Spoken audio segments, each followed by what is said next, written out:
Hi everybody. Okay, we have been reading Diary of a Wimpy Kid. I didn't get to read it for the last time, so sorry about that. So what's going on in here is that Greg and Rowley decided to make a haunted house at Rowley's house, and they were charging people a lot of money to come in, and it was really scary. Rowley's dad found out, stopped it, and now all the boys are in trouble. So that's where we are. So this diary picks up on Sunday. And here's the picture at the bottom. I will read that when I get there. It says, Rowley ended up getting grounded for the whole haunted house mess yesterday. He wasn't allowed to watch TV for a week, and he's not allowed to have me over to his house during that time. That part really isn't fair because that's punishing me, and I didn't even do anything wrong. And now what am I supposed to do? Play my own video games? Anyway, I felt bad for Rowley, so tonight I tried to make it up to him. I turned on one of Rowley's favorite TV shows, and I did a play-by-play over the phone so we could experience it that way. Wow, look at the size of that flamethrower. Oh yeah, never mind. So look at there. So they're watching something that has to do with flamethrowers. I did my best to keep up with what was going on the screen, but to be honest with you, I'm not sure if Rowley was getting the full effect. So I bet this part is going to be funny. Haha, yeah, it was funny. So look, he's not telling them everything that's going on. So Rowley's just hearing bits and parts, and it's not very fun if he's grounded from TV. Next journal entry is Tuesday. Well, Rowley's grounding is finally over, and just in time for Halloween too. I went up to his house to check out his costume, and I have to admit I was a little jealous. Rowley's mom had gotten him a knight's costume that's way cooler than his costume from last year. The knight outfit came with a helmet and a shield and a real sword and everything. I've never had a store-bought costume before. I still haven't figured out what I'm going as tomorrow night, so I'll probably just throw something together at the last minute. I figure maybe I'll bring back the toilet paper mummy again, but I think it's supposed to rain tomorrow night, so that might not be the best choice. How come it wouldn't be a good choice to wear toilet paper in the rain? It would get soft, it would get icky and gross. In the past few years, the grown-ups in my neighborhood have been cranky about my lame costumes, and I'm starting to think it's actually affecting the amount of candy I'm bringing in. What are you supposed to be? A cowboy? Look at there, so the guy asked him what he's supposed to be. He says a cowboy. He's not dressed like a cowboy. But I don't really have time to put together a good costume because I'm in charge of planning out the best route for me and Rowley to take tomorrow night. This year, I've come up with a plan that'll get us at least twice the candy that we scored last year. Oh man. Halloween. Look at there. About an hour before we were supposed to start trick-or-treating, I still didn't have a costume. At that point, I was seriously thinking about going as a cowboy for a second year in a row. But then Mom knocked on the door and handed me a pirate costume with an eye patch and a hook and everything.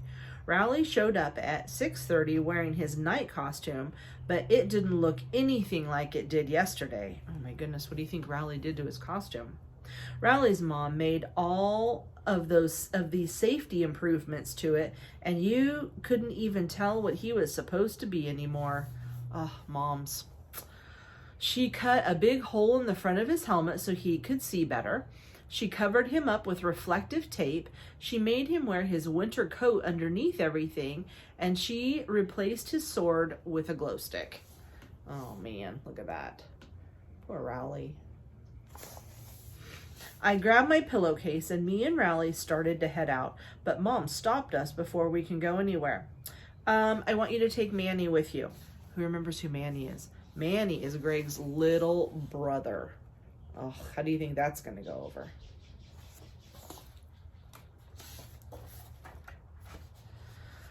Man, I should have known there was a catch when Mom gave me that costume. I told Mom there was no way we were taking Manny with us because we were going to hit 152 houses in 3 hours.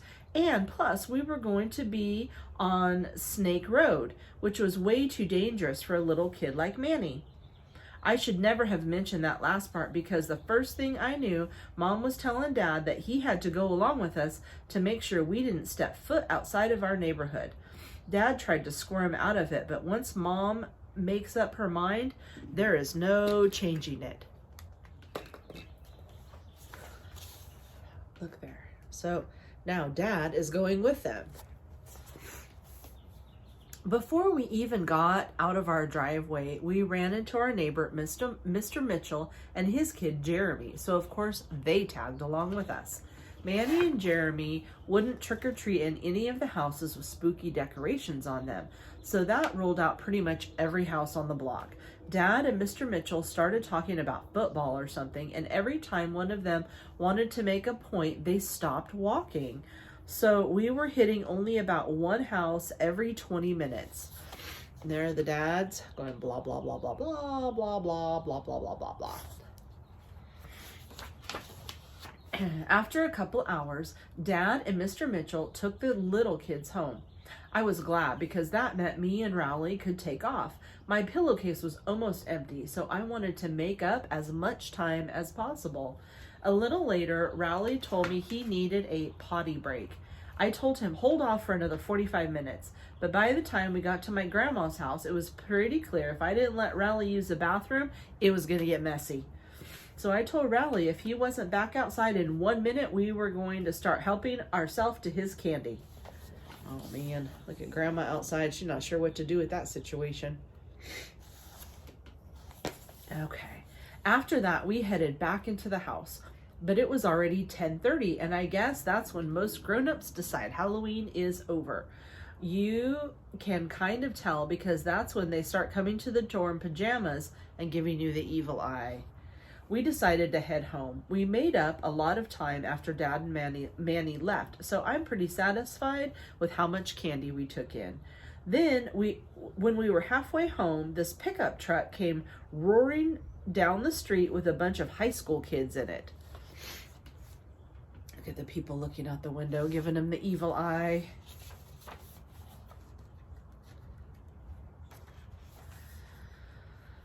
The kid in the back was holding a fire extinguisher, and when the truck passed, he opened fire.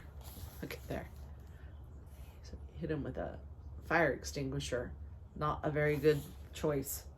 I have to give Rowley credit because he blocked about 95% of the water with his shield. And if he hadn't done that, our candy would have gotten soaked. When the truck drove away, I yelled out something that I regret 2 seconds later. We're calling the cops! The driver slammed on the brakes and he turned his truck around. Me and Rowley started running, but those guys were right on our heels. The only place I could think of that was safe was Grandma's house. So we cut through a couple of backyards to get there. Grandma was in bed already, but I knew she kept a key under the mat on her front porch. Once we were inside, I looked out the window to see if those guys had followed us, and sure enough, they did. I tried to trick them into leaving, but they wouldn't budge. Well, I guess now we're safe inside our own house. You can't get us. Bad. What do you think? Is he going to get into some trouble? After a while, we realized the teenagers were going to wait us out, so we decided we were just going to have to spend the night at Grandma's. That's when we started getting cocky, meaning making monkey noises at the teenagers and whatnot. Well, at least I was making monkey noises. Rowley was kind of making owl noises, but I guess it was kind of the same idea. Ooh, ooh, ooh. Rowley's going, hoo, hoo. So you think it's a good idea to mess with these guys? I called Mom to tell her we were going to crash at Grandma's for the night, but Mom sounded really mad on the phone. She said it was a school night and that we had to get home that instant. So that meant we were going to have to make a run for it.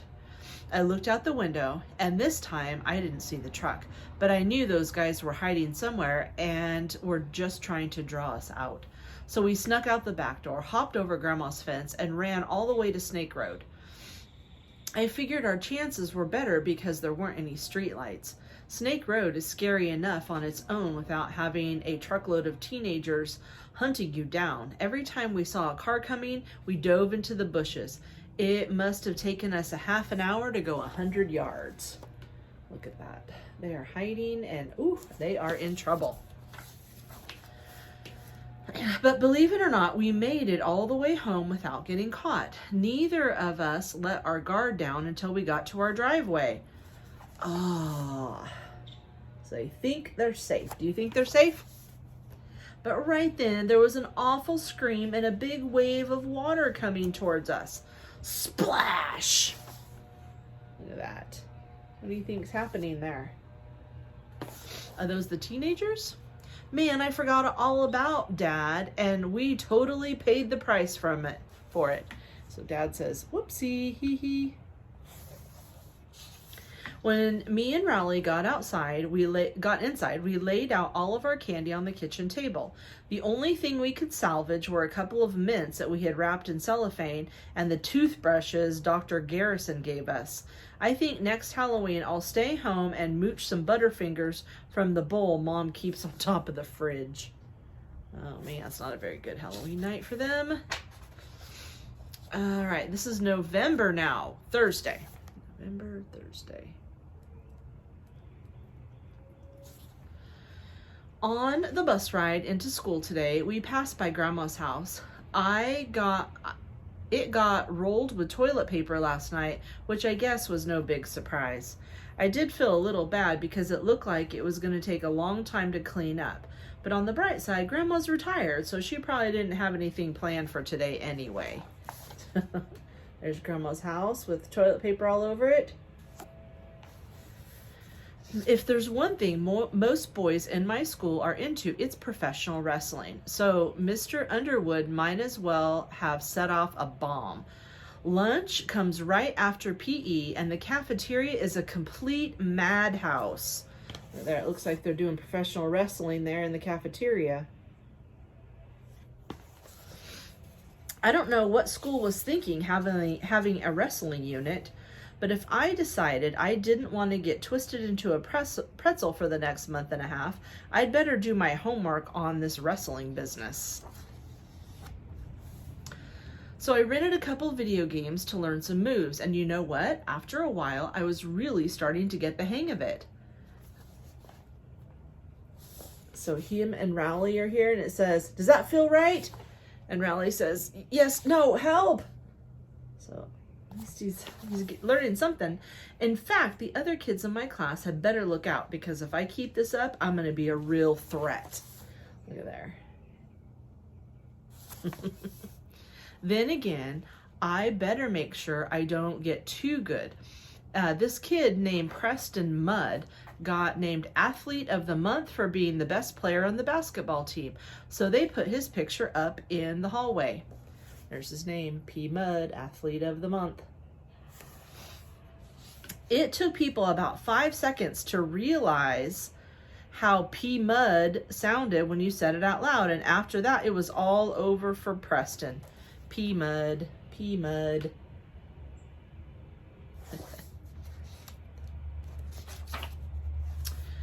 Thursday.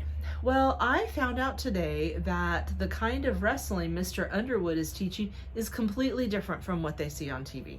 First of all, we have to wear these thing called singlets, which look like a bathing suit that you would wear in the 1800s.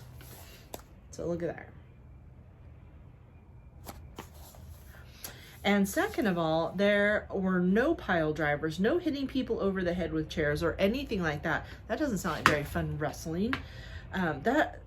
There's not even a ring with ropes in it. It's just basically a sweaty mat that smells like it's never been washed. Mr. Underwood started asking for volunteers so he could demonstrate some wrestling holds, but there was no way I was going to raise my hand. Me and Rowley tried to hide in the back of the gym near the curtain, but that's where the girls were doing their gymnastic stuff. So look at here. Here are the girls, and they're hee hee hee. They're laughing at them. We got out of there in a hurry, and we went back to where the rest of the guys were. Mr. Underwood singled me out, probably because I was the lightest kid in class, and he could toss me around without straining himself. He showed everybody how to do these things called a half Nelson and a reversal and a takedown and stuff like that. While we were doing this, one move was called the fireman's carry. I felt a breeze down below, and I could tell my singlet was not doing a good job of keeping me covered. That's when I thanked my lucky stars the girls were on the other side of the gym. So he's losing his suit. Mr. Underwood divided us up into weight groups. I was pretty happy about it at first because I didn't want to have to wrestle a kid named Benny Wells, who can bench press 250 pounds. But when I found out who I did have to wrestle, I would have traded it for Benny Wells in a heartbeat. Greg, you'll be paired up with Fregley here. Remember at the beginning, Fregley was the kid that they didn't really like.